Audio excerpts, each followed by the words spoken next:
Salut à toutes et à tous et bienvenue sur l'amour du maillot pour une nouvelle vidéo. Aujourd'hui, je vais vous donner mon top 10 des maillots qui m'ont le plus marqué en tant que collectionneur. Donc c'est forcément un classement qui va être super personnel et c'est un classement qui va regrouper 3 sports, évidemment les 3 sports que je collectionne, le foot, le hockey et le rugby. Mais avant de commencer, comme d'habitude, plusieurs choses. On booste la vidéo sur mobile, on like, on s'abonne et puis surtout, si vous voulez vous faire plaisir avec des maillots officiels, sachez que la chaîne a un nouveau partenaire, Football Shirt Vintage. Football Shirt Vintage, c'est basé à Amiens, je vous en ai déjà parlé en vidéo puisqu'ils avaient ouvert un pop-up store à Toulouse. Donc si vous voulez vous faire plaisir, en description vous avez le lien pour commander. Si vous passez par mon lien affilié ou si vous ajoutez le code amour du maillot à votre panier, vous avez moins 10% et ces 10% me sont versés. Donc c'est un moyen très cool de vous faire plaisir et de soutenir la chaîne. Aujourd'hui, on va faire un bond dans le temps et je vais parler des maillots qui vraiment ont éveillé en moi l'envie de collectionner. Forcément, vous verrez que ces maillots, ils se regroupent sur une courte fenêtre de temps et à chaque maillot, je vais essayer de vous raconter une petite anecdote ou un souvenir et surtout notez que c'est un top 10 mais j'aurais pu en mettre plein d'autres. On va commencer le classement avec le maillot qui a tout lancé pour moi, le tout premier maillot que j'ai eu de ma vie. Vous le savez si vous me suivez depuis longtemps, le maillot des Mighty Ducks d'Anaheim. Donc ce maillot des Mighty Ducks, c'est un maillot de hockey sur glace évidemment et c'est le tout premier maillot qu'on m'a offert dans ma vie. C'était en 2001. À l'époque, j'avais eu des bons résultats à l'école et mes parents voulaient me faire plaisir. Et si vous avez suivi la chaîne ces derniers mois, vous savez qu'à l'époque, avant de suivre le foot à fond, moi j'étais beaucoup plus hockey. Tout simplement parce que dans la résidence où je vivais, mon meilleur pote, Hugo, que je salue d'ailleurs, qui est encore hockeyeur professionnel, jouait au hockey tout le temps, donc il m'a appris à tenir une crosse, son père m'a appris à patiner et dans la résidence, du coup, ce qu'on faisait, c'était des petits street hockey tranquilles plutôt que de faire du foot. À l'époque, en plus, je ponçais NHL 2001 sur PlayStation, donc j'avais un pied dans le foot et un pied dans le hockey. À l'école, à chaque fois qu'il fallait faire des exposés, je faisais des exposés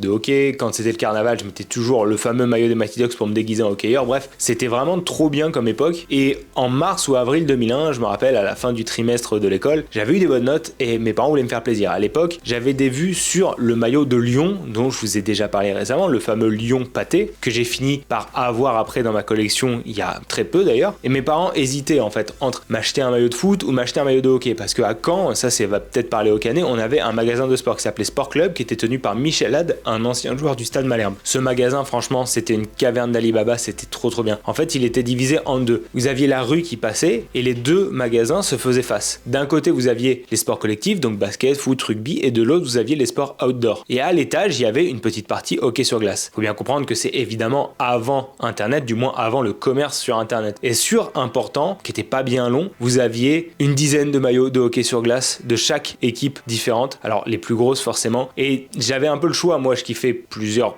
franchises à l'époque, mais sur NHL je prenais toujours les deux mêmes, les Canadiens de Montréal ou les Mighty Ducks d'Anaheim. Et pour me faire plaisir, du coup, pour me faire un cadeau, pour me récompenser de ce que j'avais fait à l'école, mes parents un jour m'ont appelé pour manger et dans mon assiette il y avait ce fameux maillot. Franchement, cette anecdote je m'en rappelle comme si c'était hier. Ce maillot je l'ai encore. D'ailleurs il se peut que vous voyez un jour dans mon décor puisque j'ai prévu de l'encadrer. Forcément c'est un S donc il est vraiment court maintenant. Et c'était le maillot violet et vert. Faut savoir qu'à l'époque les franchises de NHL jouaient forcément avec leur maillot blanc à domicile et le maillot coloré était à l'extérieur et ça a été inversé quelques années plus tard. On avance ensuite de quelques mois et là on arrive sur le premier maillot de foot qui m'a vraiment marqué, le maillot du PSG extérieur 2001-2002. Ce maillot là j'en ai déjà parlé, c'est le tout premier maillot que j'ai acheté avec mon argent. On était en novembre 2001, c'était mon anniversaire, j'adorais Ronaldinho, il venait de signer au PSG forcément et du coup j'étais allé au Go Sport Mondeville à Caen, donc ça c'est pareil, ça n'existe plus. Et à l'époque, encore une fois, avant internet, c'était soit on allait en magasin, soit on commandait par correspondance et quand vous alliez dans un magasin, même Go Sport Mondeville qui était quand même un peu la province, on va pas se mentir, vous aviez du choix. Les magasins étaient obligés de proposer un catalogue assez varié pour leur crédibilité. Après, avec l'arrivée d'internet forcément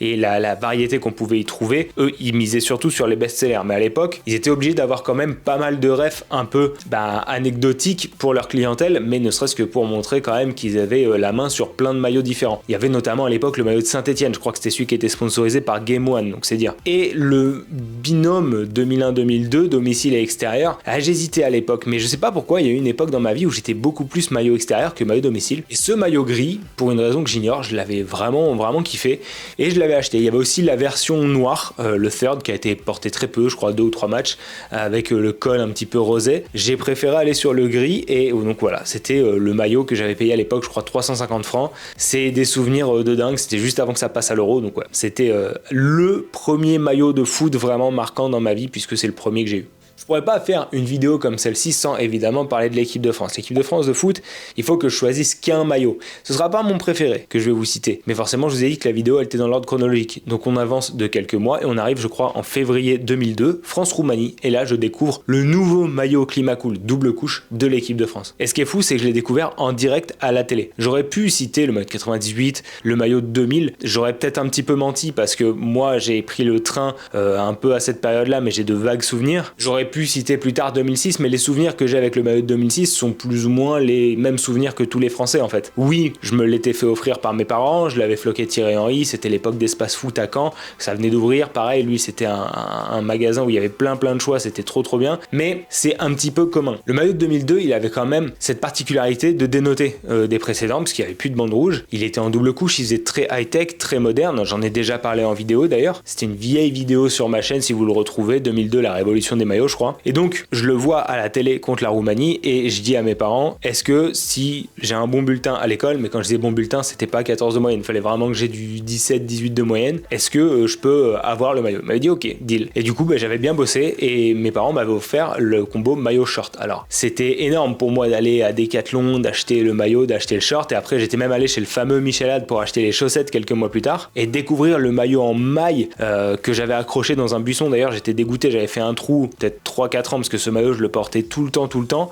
c'était vraiment trop bien. Et c'est à cette époque-là que j'ai découvert que les joueurs portaient pas la même chose sur le terrain que ce qu'on avait en magasin, puisque moi, quand je voyais les joueurs enlever le maillot sur le terrain, je voyais qu'ils avaient la double couche et qu'ils galéraient à remettre le maillot, alors que je disais, c'est bizarre, parce que moi, mon maillot, j'ai aucun mal à l'enfiler. Donc c'est vraiment à cette époque-là que j'ai pris conscience que sur le terrain, les joueurs avaient accès à du matériel un peu plus sophistiqué que ce qu'on pouvait trouver en boutique. Du coup, comme j'étais curieux, j'ai épluché les photos, c'est là que j'ai vu qu'il y avait des logos thermocollés sur les maillots des pros, voilà, c'est parti de là, j'ai découvert que c'était complètement différent, mais en tout cas, c'est le premier maillot d'équipe de France que j'ai eu dans ma collection, il n'a pas porté chance évidemment, mais bon, il est resté quand même cher à mon cœur. On reste en 2002 et on arrive à Noël 2002. Et à Noël 2002, je m'étais fait offrir la tenue complète d'Arsenal, le maillot O2. Alors Arsenal, c'est pareil, à l'époque, il y avait tellement de Français que c'était un club que je suivais et que j'adorais, mais c'est vrai que le maillot O2, pareil, qui arrive avec un design un peu plus moderne, j'en avais déjà parlé dans la vidéo sur 2002, des lignes beaucoup plus futuristes, un peu plus épurées, contrairement au maillot d'avant, que j'ai appris à aimer avec le temps et à préférer avec le temps, mais moi, quand le maillot O2 il est sorti, il était trop beau. Et du coup, pareil, ma mère était allée chez Michelad à Sport Club et m'avait acheté le maillot et le short. Je me rappelle aussi qu'à ce Noël-là, j'avais eu un ballon rouge Nike qui était trop beau, mais bon, à l'époque, je jouais sur le béton avec mes ballons, donc ils duraient pas bien longtemps. Et pour les chaussettes, on galérait à les trouver. Et j'avais vu dans le catalogue Nike de pré-saison, je sais plus, j'avais trouvé ça dans un magasin de chaussures, Thierry Henry, donc le photoshoot qui était un peu en action, qui était pas en match, hein, c'était vraiment le photoshoot de Nike. Il avait maillot short d'Arsenal, mais il avait les chaussettes extérieures du PSG. Vous savez, avec le trait bleu, les blanches avec le trait bleu et l'arrière rouge. Et du coup, pour reproduire cette photo-là, et comme je trouvais pas les vraies chaussettes, j'avais dit à ma mère, écoute, on va prendre ces chaussettes-là. Donc voilà. Ça c'était un peu l'anecdote de ouf et j'aimerais trop retrouver cette photo pour vous la mettre. Je pense pas que je la retrouverai parce que c'est vraiment rare, mais ouais, il y avait une photo officielle de Thierry Henry en Arsenal maillot short et les chaussettes du PSG. Pour l'anecdote, c'est à l'époque aussi que j'ai commencé à m'intéresser au flocage de maillots. J'étais allé à Decathlon avec mon maillot et à l'époque, c'était vraiment ghetto. Ils pouvaient pas floquer les noms des joueurs, ils nous disaient, parce qu'en fait ils avaient pas le droit ou je sais pas quoi, alors que bon, quand on allait à Paris ou qu'en Angleterre, j'étais allé au Nike Town durant la Coupe du Monde 2002, tout pouvait être floqué avec les polices officielles et tout.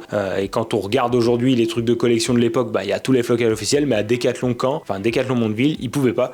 Donc du coup, en fait, c'était une vieille police dégueu et on pouvait mettre que son nom et il fallait payer au caractère. Donc en fait, j'avais dit à ma mère, écoute, on laisse tomber. J'avais eu la présence d'esprit de dire, on floque pas le maillot parce que ça va être horrible. Oui, en plus, faut qu'on le commande et tout. Enfin bref, c'était un enfer. Et même encore aujourd'hui, les flocages à Decathlon, c'est vraiment pas dingue. Et puis surtout, j'aurais certainement fini avec mon nom au dos du maillot. Donc bon, finalement, j'ai bien fait de pas le floquer. Aujourd'hui, ce maillot-là, je l'ai remplacé par un maillot qui a été porté par Thierry Henry. Donc forcément, ça pète. Là, on va faire un petit bond dans le temps. J'aurais pu vous citer le maillot de l'Angleterre 2004 que j'avais ramené de Portsmouth. Maintenant, est-ce que c'est un maillot qui m'a vraiment marqué? C'était un bon souvenir. Je crois honnêtement que c'est là que j'ai découvert le gap entre la culture foot anglaise et la nôtre. Mais je ne l'ai pas mis dans mon classement, ce maillot. Que j'ai d'ailleurs encore, le maillot floqué Owen, et qu'on avait tous acheté un maillot pendant l'Euro 2004 dans ma classe parce que les maillots étaient pas chers du tout au Sports Direct de Portsmouth. J'avais pris le domicile réversible parce que j'avais l'impression d'avoir deux maillots en un, c'était très cool. Non, là, on va sauter quelques années terminer et je vais vous emmener sur le maillot de Porto 2004-2005 extérieur. Alors ça, c'est un maillot que je recherche encore, un maillot en taille XL que j'aimerais trouver, XL voire plus ou double XL, peu importe. Idéalement neuf avec étiquette, je prends du réplica, je serais chaud, mais si vous connaissez quelqu'un qui l'a, bah, je suis preneur. C'était le maillot bleu marine avec les motifs Total 90 gris. Et pourquoi ce maillot-là m'a marqué? Tout simplement parce que on me l'avait ramené du Portugal à l'époque, un pote de mon père, et je sais que je craignais vraiment qu'il me ramène un faux maillot, et en fait il m'avait vraiment ramené le vrai maillot, il me l'avait offert et tout, et j'étais trop refait. Je l'ai porté, au bout d'un moment le sponsor il commençait vraiment à tirer la langue, et il y a 2-3 ans je l'ai offert à un pote parce que ça me faisait plaisir tout simplement. En plus je rentrais plus trop dedans, mais ça c'est vraiment un maillot qui est très rare, que je pense jamais retrouver, mais si vous en voyez passer, idéalement sans flocage, j'aimerais le retrouver en fait dans l'état dans lequel on me l'avait offert, donc le réplica avec étiquette, ce serait top. Voilà, c'est un maillot, je sais pas pourquoi, j'aimais trop la teinte, je l'ai porté au foot, je l'ai porté à l'école, je le portais tout le temps, et puis je l'ai porté pendant longtemps en plus. Ça fait déjà 6 maillots que je vous présente. Déjà, pensez à vous abonner à la chaîne si vous êtes encore là, c'est que ça vous intéresse. Et on n'a toujours pas parlé de rugby. Et le rugby, vous savez quand même que c'est le sport que je regarde le plus, c'est le sport sur lequel je bosse quasiment le plus. Donc forcément, il a fallu un moment où je me suis intéressé au rugby. Et le tout premier maillot de rugby auquel je me suis vraiment intéressé, sur lequel je me suis penché, c'était pas un maillot de la France, c'était un maillot de l'Irlande. À une époque dans ma vie, j'ai développé une sorte de fascination pour l'Irlande. Cette fascination-là, d'ailleurs, elle s'est concrétisée par la suite, et c'est ce qui a fait que je suis parti en Erasmus en Irlande et que j'ai pu découvrir la culture irlandaise. Mais je sais pas pourquoi, il y avait cette ambiance un peu... Je passais dans les rues à Caen, il y avait des pubs, ça avait l'air d'être tout un décorum, toute une ambiance, un truc un peu stylé. Je voyais des trucs en cours d'anglais, on avait parlé de l'Irlande, ça m'avait un petit peu... j'avais trouvé ça cool, quoi. Et à cette époque, on est autour de 2006-2007, je commence à vraiment suivre le rugby, et on avait un magasin qui existe toujours, je crois d'ailleurs, à Caen, le Comptoir Irlandais. Alors c'est une chaîne, hein, vous en avez partout en France. Et au Comptoir Irlandais, ils avaient au rayon des fringues des gros pulls en laine hyper quali, hyper chers. Ils avaient des écharpes, enfin voilà, la tenue classique irlandaise, mais ils avaient aussi des maillots de rugby de l'Irlande et des officiels en plus. Et donc j'ai flashé à l'époque sur le Canterbury vert, vraiment le vert de l'Irlande, avec le col, le sponsor O2, c'était le réplica, et je voulais me le faire offrir à Noël. J'allais régulièrement m'acheter des bières au Comptoir Irlandais pour voir et pour jeter un œil sur ce maillot, et à l'époque ma mère le trouvait immonde, elle m'a dit mais il est moche ce maillot, je t'achèterai pas ça. Et je l'ai pas eu à l'époque ce maillot là, et quelques mois plus tard la France a organisé la Coupe du Monde, et là on est entré dans une ère très moderne. L'Irlande est passée sur un maillot ultra moulant que j'ai eu pour mes 18 ans d'ailleurs, donc encore un maillot qui m'a marqué, que j'aurais pu inclure à Stop, mais forcément la Coupe du Monde 2007, je suis obligé de citer le maillot que vous avez vu dans la vidéo précédente, le maillot de Dominici, le maillot de l'équipe de France de la Coupe du Monde 2007, bleu nuit avec l'espèce de bande bleue sur le côté. Je m'étais fait offrir le réplica à Noël cette année-là parce que je le trouvais trop beau. Beaucoup de collectionneurs de la France et beaucoup de fans de rugby le trouvent dégueulasse. Il est spécial, on va pas se mentir, il dénote de tout ce que la France a pu avoir avant et après, mais je sais pas, il est unique, il me rappelle cette Coupe du Monde, il me rappelle cette ambiance. C'était la première fois que j'allais au pub boire des Guinness avec les potes pour regarder le rugby et tout. C'est quelque chose d'unique en fait, des souvenirs qui restent gravés à jamais, et tout ça c'est associé à ce maillot. C'est le maillot qui avait battu les All Blacks durant ce quart de finale un peu mythique. Bref, voilà, le combo maillot Irlande 2006 et le maillot France Coupe du Monde 2007, ça c'est vraiment le premier combo. Et c'était un trio même à cette époque-là, puisque on arrive sur le dernier maillot de rugby de cette vidéo et l'avant-dernier maillot de ce top, le maillot de l'Australie 2008. Pourquoi je vous cite ce maillot-là? C'est le modèle Canterbury classique. D'ailleurs, je crois que les maillots Canterbury, ça a été une des toutes premières vidéos de mon ancienne chaîne avant que je perde les codes. À l'époque, j'avais 100 abonnés, enfin pour moi, c'était un drame. Ce maillot, c'est le premier achat que j'ai fait sur internet. C'est pour ça qu'il m'a marqué. Ce maillot-là, déjà, bon, je le trouvais assez sympa, et j'avais commandé sur le site qui s'appelle Boutique Rugby, qui existe encore, qui est place de Clichy, ou pas loin. Donc si jamais un jour vous voulez y passer, c'est pas loin de Pigalle, c'est vraiment une boutique qui est complète. Il y a vraiment beaucoup de stock. Ils ont beaucoup de stock en ligne, mais ils ont aussi pas mal de références en magasin. Moi, c'est toujours un peu mon petit pèlerinage quand je vais à Paris, je passe par Boutique Rugby, ça fait toujours plaisir. Et donc à l'époque, il y avait ce maillot de l'Australie avec le patch Coupe du Monde 2007. Voilà, je voulais un maillot de la Coupe du Monde et tout avec le patch, et il était en ligne. Et donc je l'ai commandé.